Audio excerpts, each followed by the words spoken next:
This animated map highlights the staggering footprint of the British Empire at its absolute zenith.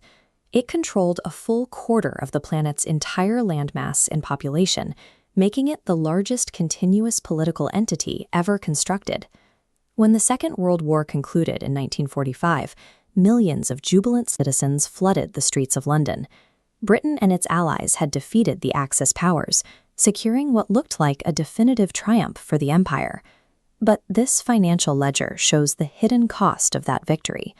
The war had physically leveled British factories and infrastructure, while the American lend-lease program left the United Kingdom saddled with an insurmountable debt. Despite winning the war, the country was effectively bankrupt. Overseas, the millions of colonial subjects who had fought and bled for the British crown watched their colonizers struggle to rebuild. The global projection of British invincibility, cultivated over hundreds of years, had shattered under the weight of the German Blitz.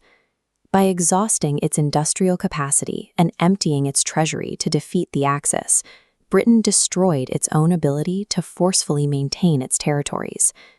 The victory in Europe directly lit the fuse for the rapid collapse of the empire. For generations, the staggering wealth of the British global network relied heavily on a single vital pillar: India. It was the undisputed crown jewel, providing the vast raw materials and manpower necessary to fuel the imperial economy. But British stewardship over the subcontinent was marked by immense suffering.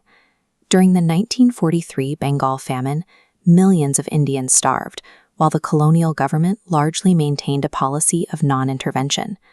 For local leaders, it was absolute proof that their foreign rulers were entirely unfit to govern.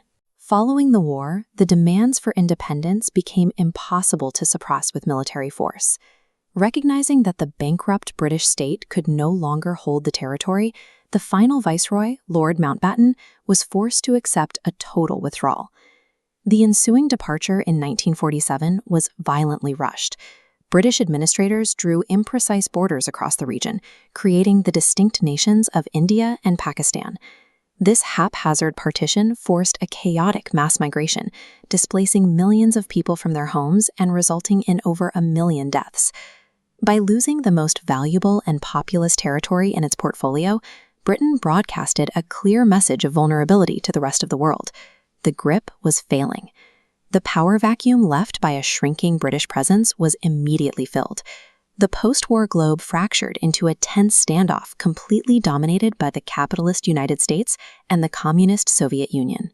Desperate for economic stability and a nuclear deterrent against the Soviets, Britain abandoned its posture of solitary supremacy.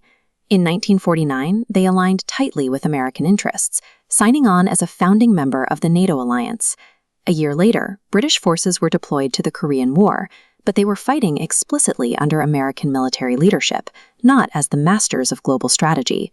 To survive the geopolitical realities of the Cold War, the former empire traded its centuries-old dominance for a highly reliant supporting role beside the United States.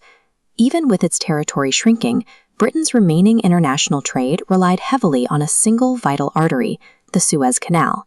By linking the Mediterranean directly to the Red Sea, it was the logistical lifeline of the British economy. But in 1956, Egyptian leader Gamal Abdel Nasser directly challenged that colonial arrangement, boldly nationalizing the canal and seizing control of the waterway. Refusing to lose the canal, Britain secretly conspired with France and Israel, launching a coordinated military invasion of Egypt. But facing immense diplomatic fury from the US and Soviet threats, international investors pulled their capital. The British pound violently crashed. Faced with total economic ruin and American pressure, the military forces were humiliatingly forced to withdraw. This highly public defeat showed remaining colonies that the British could be beaten. By 1957, a massive wave of independence swept across Africa, beginning with the jubilant crowds celebrating a free Ghana. While nations like Malaysia and Nigeria successfully secured their sovereignty, the process was not always peaceful. In southern Rhodesia, local forces waged years of brutal guerrilla warfare to forcefully sever British rule, eventually forming the nation of Zimbabwe. The Suez Crisis revealed the strict limits of modern British power. Once it was obvious that the imperial military was paralyzed without American permission, the fear that had previously silenced the colonies evaporated entirely. The final, definitive act of decolonization occurred decades later in 1997. In a highly publicized ceremony, the British flag was officially lowered over Hong Kong, surrendering the empire's last significant global outpost back to China. Stripped of its vast resource networks and overseas labor, the United Kingdom adapted to a completely different identity. The country shifted its domestic industries, integrated its economy with Europe, and leaned heavily on the protection of the American superpower.